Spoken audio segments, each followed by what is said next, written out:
Hello students, आज हम लोग स्टडी करते हैं electric charges and electric field का लेक्चर नंबर 1।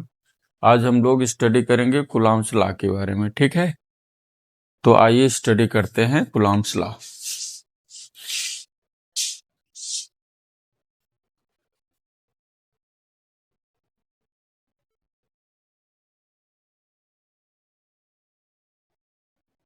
देखिए, कूलॉम्स लॉ पे स्टडी करेंगे हम लोग। तो यहाँ पे देखिए, सबसे पहले ये समझो, अगर कहीं भी दो पॉइंट चार्ज हैं, ठीक है, टू स्टेशनरी पॉइंट चार्जेस, अगर कहीं पे दो पॉइंट चार्जेस से मान लो प्लस Q1 कूलॉम का चार्ज है और दूसरा पॉइंट चार्ज आपका प्लस Q2 कूलॉम का चार्ज है। ठीक है, तो देखिए पॉइंट चार्ज क्या होता है, जैसे अगर हम बहुत स्टार्स यानी हम अपने अर्थ से स्टार्स को देखते हैं तो ये देखिए बहुत ही स्मॉल साइज में दिखता है, छोटे साइज में दिखता है।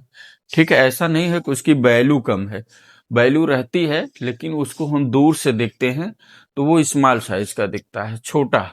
ठीक है, जब वो छोटे साइज में आपको दिख जाता है तो उसका एक मतलब उसी को हम एक कंसीडर कर लेते हैं कि पॉइंट चार्ज में है। आप ये जानते हो कि यहाँ पे ऐसा हम मान लेते हैं कि एक प्लस Q1 कूलॉम का चार्ज है, दूसरा प्लस Q2 कूलॉम का चार्ज है, दो पॉइंट चार्ज है। अगर एक दूसरे के पास रखते हैं इनको तो एक दूसरे को रिपल करते हैं। क्यों? क्योंकि ये स्टेटमेंट है क्या कि like charges repel to each other, तो ये एक दूसरे को क्या करते हैं, रिपल करते हैं। ठीक है, अगर इसमें से दोनों चार्जों को निगेटिव ले लें तो भी ये लाइक चार्ज हो गए और ये भी एक दूसरे को क्या करेंगे भाई, रिपल करते हैं। ठीक है, इसमें रिपल्शन फोर्स, लेकिन जो ये फोर्स लगता है इन दोनों चार्जों पे ज्वाइनिंग लाइन के जस्ट एलांग लगता है। ठीक है, ये फोर्स जो लगते हैं इन ज्वाइनिंग लाइन के जस्ट एलांग वर्क करता है। ठीक है, तो यहाँ पे ये कहा गया अगर ये पॉजिटिव है निगेटिव है, अगर एक पॉजिटिव चार्ज ले लें दूसरा वाला निगेटिव पॉइंट चार्ज ले लें, अगर एक दूसरे को यहाँ पे स्मॉल r डिस्टेंस या कुछ डिस्टेंस या सेम डिस्टेंस पे रखते हैं तो यह एक दूसरे को अट्रैक्ट करते हैं, यानी इनके बीच फोर्स लगता है, तो इसको हम कहते हैं अट्रैक्शन फोर्स लग रहा है। ठीक है, तो पॉजिटिव पॉजिटिव चार्ज है तो इससे रिपल्सन फोर्स लगेगा, निगेटिव निगेटिव चार्ज है तो भी रिपल्सन फोर्स लगेगा, लेकिन अगर पॉजिटिव निगेटिव है तो अट्रैक्शन फोर्स लगेगा।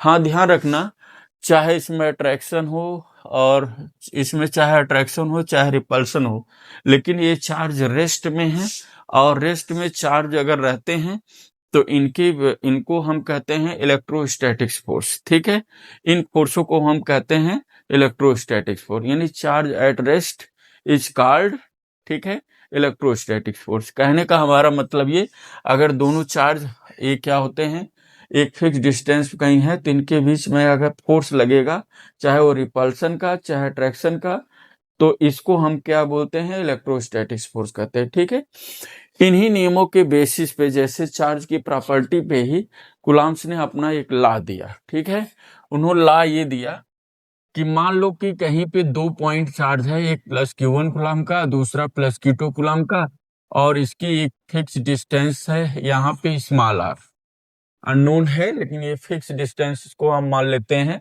अननोन डिस्टेंस है, क्योंकि ये बढ़ाया घटाया जा सकता है डिस्टेंस को, तो ये अननोन डिस्टेंस हम r मान लेते हैं। ये एक दूसरे को रिपल कर रहे हैं। ठीक है, अब यहाँ पे देखो ये रिपल्सन हो रहा है, तो ये चलिए देखिए, अगर इसमें एक पॉजिटिव दूसरा निगेटिव सेम डिस्टेंस r पे है तो यहाँ पे कैसा फोर्स लगेगा भाई, यहाँ पे रिपल्सन फोर्स लगेगा, ये रिपल्सन फोर्स इस पे लगेगा और इस पर जो फोर्स लगना है वो कैसा फोर्स लगेगा, अट्रैक्शन फोर्स लगेगा। ठीक है, अट्रैक्शन फोर्स, और ये आपका रिपल्सन फोर्स है, दूसरा इस पर क्या है, अट्रैक्शन फोर्स है, यानी इस तरह के ये फोर्स लगेंगे। ठीक है, तो ये कहा गया ये कि अगर ऐसा अट्रैक्शन और रिपल्सन फोर्स लग रहे हैं टू स्टेशनरी पॉइंट चार्जेस, देखिए, अट्रैक्ट और repel each other with force